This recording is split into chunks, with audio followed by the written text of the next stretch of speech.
Hello बच्चों, Rajasthan board कक्षा 12 biology में हम अध्याय 40 में आज के इस वीडियो द्वारा प्रोटोजोआ जनित रोगों का अध्ययन करेंगे।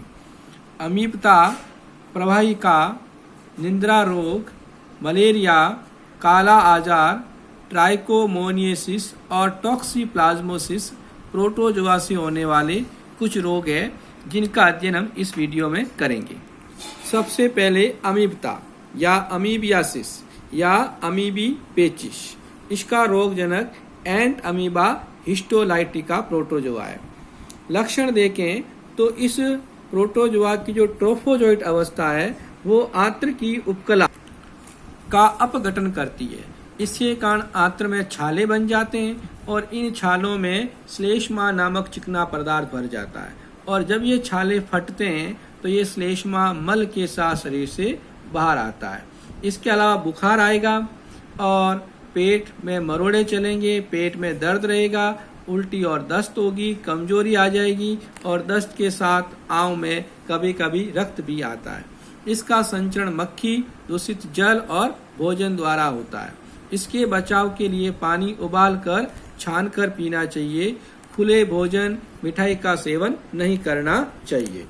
अगला रोग प्रवाहिका या अतिसार, इसका रोगजनक है जियार्डिया।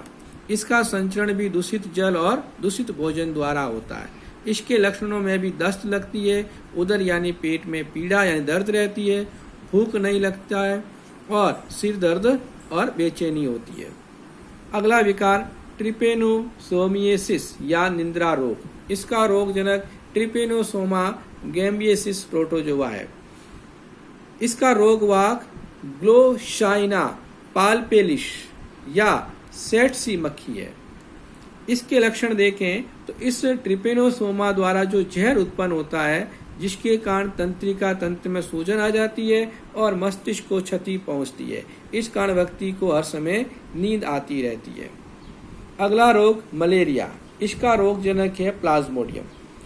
मलेरिया प्लाज्मोडियम की 4 जातियों से होता है। Plasmodium vivax, plasmodium falciparum, plasmodium malariae और प्लाज्मोडियम ओवेल। इसका रोगवाहक मादा एनाफ्लीज मच्छर है। मलेरिया के लक्षण देखें तो मलेरिया में ठंड लगकर तेज बुखार आता है और कुछ समय बाद में पसीने के साथ ये तापमान या बुखार सामान्य हो जाता है। उपरोक्त लक्षणों की एक निश्चित अंतराल के बाद पुनरावृत्ति होती है और इसमें सिर दर्द भी रहता है, उल्टियां होती है और बेचैनी यानी जी मचलती। इसके बचाव के लिए पानी उबाल कर पीना चाहिए। फल सब्जी को अच्छी तरह धोने के बाद उपयोग में लेनी चाहिए। घर के आसपास पानी इकट्ठा नहीं होना देना चाहिए क्योंकि ठहरे हुए पानी में मच्छर अंडे देता है। मच्छरों को फैलने से रोकने हेतु मच्छर नाशी रसायन जैसे डीडीटी, गैमेक्सिन, मिट्टी के तेल का छिड़काव करना चाहिए। मच्छरदानी में सोना चाहिए। प्लाज्मोडियम का जीवन चक्र देखें तो जब कोई मच्छर काटता है तो वो मानव के अंदर जीवाणुज नामक अवस्था को छोड़ता है। यह जीवाणुज अवस्था रक्त से होती हुई यकृत में प्रवेश करती है। ये हमने यकृत कोशिका ली है, ये इस कोशिका का केंद्रक है और ये जो 3 डॉट डॉट दिख रहे हैं यह जीवाणुज अवस्था है। अपन यहाँ देख रहे हैं कि ये जीवाणुज अवस्था यकृत में अलैंगिक जनन करके अपनी संख्या बढ़ जाते हैं और फिर यकृत कोशिका को फाड़ करके वापस रक्त में आते हैं और रक्त में आकर आरबीसी में प्रवेश करते हैं।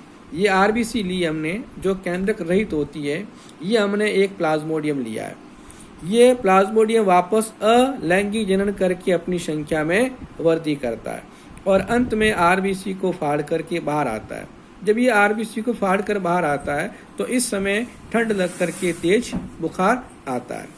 अब ये प्लाज्मोडियम वापस आरबीसी में प्रवेश करके इसी चक्र की पुनरावृत्ति करते हैं जिसके कारण निश्चित अंतराल के बाद में पुनः बुखार आता है। कुछ प्लाज्मोडियम आरबीसी के अंदर पहुंचकर युग्मक जनन अवस्था में प्रवेश कर जाते हैं और इस अवस्था में जब कोई मच्छर रोगी का रक्त चूसता है तो ये मादा और नर युग्मक जनन मच्छर के आमाशय में पहुंचकर अंडे और शुक्राणु का उत्पादन करते हैं और मच्छर की आमाशय में निषेचन से अगली अवस्था वापस जीवाणुज बन जाती है। ये जीवाणुज अवस्था आमाशय से होती हुई मच्छर की लार ग्रंथि में प्रवेश करती है और यहाँ पर अपनी संख्या में वृद्धि भी करती है और जब ये मच्छर किसी स्वस्थ व्यक्ति को काटता है तो जीवाणुज अवस्था पुनः स्वस्थ व्यक्ति में प्रवेश करके उसे संक्रमित कर देती है। अगला विकार लेशमैनियासिस या काला आजार। इसका रोगजनक लेशमैनिया डोनोवनी होता है।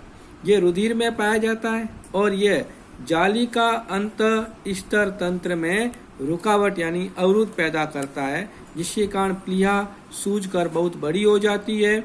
इसके अलावा इसके कारण शरीर के विभिन्न भागों में फोड़ों के समान उभार बन जाते हैं और ये उभार विशेषकर नासामार्ग, मुख और ग्रसनी पर बनते हैं। अगला विकार ट्राइकोमोनियसिस। इसका रोगजनक है ट्राइकोमोनास वेजिनेलिस। इसके लक्षणों में रोगी महिला के योनि से झागदार पदार्थ का स्त्राव होता है और योनि में खुजली और जलन होती है। अंतिम विकार टॉक्सिप्लाज्मोसिस। इसका रोगजनक टॉक्सोप्लाज्मा गोर्डियाई नामक प्रोटोजोआ है। यह भी जालिका अंतःस्तरीय तंत्र में संक्रमण करता है। इसके अलावा ये केंद्रीय तंत्रिका तंत्र में भी संक्रमण करता है। इसके कारण जलसिस और क्लोरियोरेटिनाइसिस उत्पन्न हो जाता है। तो इस प्रकार आज की वीडियो में हम प्रोटोजोआ से होने वाले रोगों का अध्ययन किया। धन्यवाद।